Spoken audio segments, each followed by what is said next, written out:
Everyone had a warning ready. Your wife worried about hospital bills. Your kids called it a midlife crisis. Your coworkers joked about gray hair and leather jackets. Even the salesman mentioned insurance before the keys.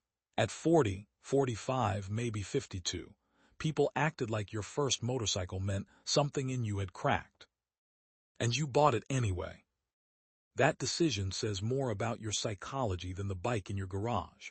And most men never stop to understand what they crossed when they signed that paper. This isn't about chasing youth. This isn't about impressing strangers at a gas station. And it's definitely not about being careless with your life. It's about something more precise, more buried, and more revealing than those lazy explanations. A man who buys his first motorcycle after 40 isn't running from age. He's reclaiming authorship. Here's the approved path after 40. Buy the safer car, protect the retirement account, take the same route to work, choose the comfortable chair and call it maturity. On paper, it looks responsible. Psychologically, it can become a padded cell with leather seats. Predictable, insured, climate-controlled, and quietly numbing. And some stubborn part of you knows life was not meant to be managed like a liability file. Psychologists call one piece of this sensation-seeking, but don't let the name cheapen it. It isn't a childish hunger for chaos. It's a stable personality trait, a nervous system that needs intensity, novelty, speed, and direct feedback before life feels real. In some men, that trait gets buried under mortgages, job titles, blood pressure numbers, and decades of being the dependable one.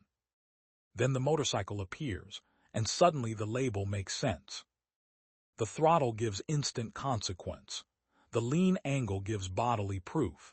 The wind pressure, engine vibration, clutch friction, mirror checks, braking distance, everything speaks directly to your senses. There is no background mode on a motorcycle. So the first psychology is not recklessness. It is aliveness regulation. You are not trying to escape life. You are trying to feel it at a volume your system can finally recognize. Take a man named Mark, 47, who manages a warehouse outside Cleveland. For 23 years his life has been forklifts, invoices, school pickups, knee pain, and making sure everyone else gets home with what they need. He was not unhappy in some dramatic way. That was the strange part. He was functional, useful, appreciated, and still felt like someone had lowered the brightness on his own existence. Then one Saturday, he bought a used Triumph and took the long way home. At the first red light, his left boot touched the asphalt, the engine pulsed under him, and he noticed something he had not noticed in years. His own breathing. Not panic, not adrenaline, recognition. By the time he reached the back road near the river, every part of him was awake. His wrists, shoulders, eyes, balance, judgment, timing. Nothing was abstract. Nothing was muted. The bike did not ask him to be young. It asked him to be present. That is why men like Mark remember their first ride so clearly. It is not transportation. It is the return of sensation. What Mark felt has a name in psychology: embodied cognition. It means your mind does not just live in your head. Your identity is also built through your muscles, balance, breath, posture, and physical contact with the world. Normal life slowly steals that from a man.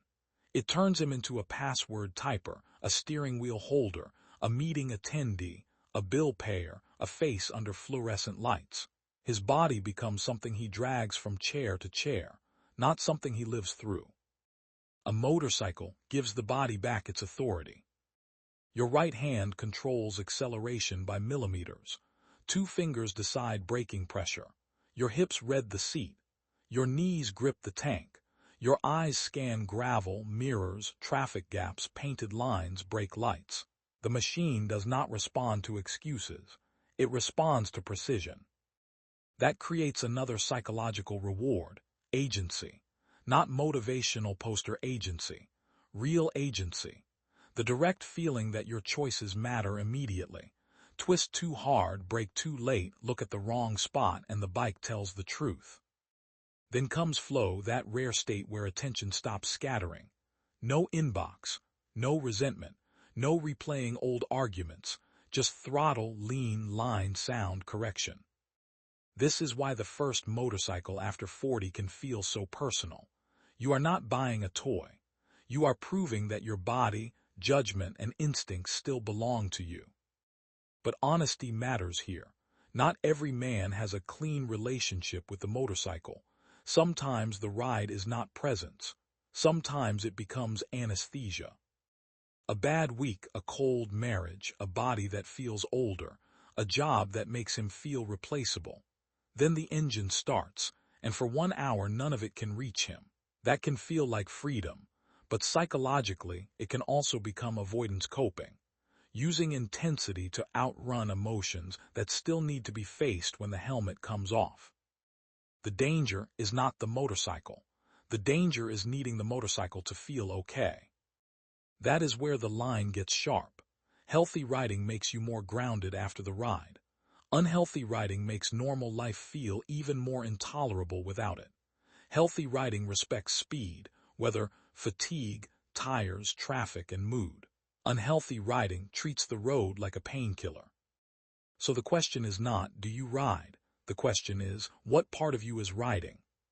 Here's the mirror. When you ride, what version of you comes back? If you return calmer, clearer, more patient with your family, more respectful of your limits, the ride is restoring you. It is giving your nervous system truth, focus, and oxygen. But if you come back needing more speed, more noise, more risk to feel normal, be honest. Are you riding into presence or away from pain? Do you respect the machine, or ask it to carry emotions you will not name? The motorcycle is not the problem. The reason behind the throttle decides whether it builds or drains you. There's another part outsiders miss. The first motorcycle after 40 is rarely just a machine. It is an entry point into a tribe that speaks without explaining itself. A rider's nod at a traffic light. The two-finger wave on a back road. The quiet respect when someone notices worn tires, clean chain lube, scratched panniers, or an old jacket with real miles on it. Men who would never talk about loneliness directly can talk for an hour about tire pressure, roots, helmets, torque, rain gear, and road conditions. That is not small talk.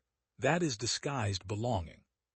Look at Dennis, 54, divorced, working as an electrician in Tennessee. He bought a Yamaha after years of eating dinner alone in front of the television. At first, he told himself it was just for weekends. Then a stranger at a gas station invited him on a Sunday ride. 6 bikes, 120 miles, diner coffee, no dramatic speeches. But on the ride home, Dennis realized something. Nobody needed him to perform. He was not the provider, boss, ex-husband, or tired employee. He was just another rider in the line. The bike gave him presence. The road gave him belonging. What happened to Dennis has a psychological name: self-concept clarity. It means knowing who you are without needing the room, the job, the marriage, the paycheck, or the family role to define it for you. A lot of men after 40 become blurry to themselves. They know what they provide, what they owe, what they are responsible for, and who depends on them.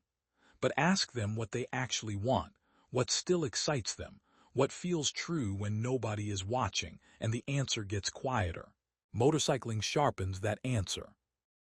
Not because the bike creates a new identity, but because it strips away the false ones. On the road, no one cares about your title, salary, square footage, divorce papers, cholesterol numbers, or how many people expect you to stay predictable. You are not performing competence for a boss. You are not proving masculinity to strangers. You are not playing the role of the man who has everything handled. You are making clean decisions in real time. This kind of clarity is linked to confidence, stress resilience, and better life choices, because a man who can feel himself clearly is harder to confuse. When the noise falls away, the rider meets himself. And this brings us back to the warnings that came before the keys. Your wife, your kids, your friends, the insurance agent, None of them were crazy for being concerned. Motorcycles are less forgiving than cars. Weather matters. Gravel matters. A distracted driver matters. One bad decision can have a real price. But the warning measures only one kind of danger.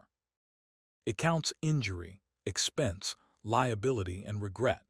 It does not count the slow damage of never choosing anything that makes your blood move. It does not measure the cost of becoming perfectly safe and quietly absent from your own life. So the mature question is this risky? It is, what part of me disappears when I only choose comfort? Freedom always asks for a price, and every man has to decide which price he is willing to pay. The visible risk of choosing, or the invisible shrinkage of never choosing. You did not buy that first motorcycle after 40 because you lost your mind. You bought it because some honest part of you refused to let age, fear, routine, and other people's opinions write the final shape of your life. Outsiders saw horsepower. You were measuring something deeper: presence, agency, clarity, brotherhood, and the right to feel like your life still has edges. Every time you pull on the helmet, thumb the starter, settle your boots, and feel the engine come alive, you are voting for a version of yourself. Not reckless, not lost, not trying to be young. Awake. If this video made you feel understood, subscribe for more psychology videos built for men who think deeply and live deliberately.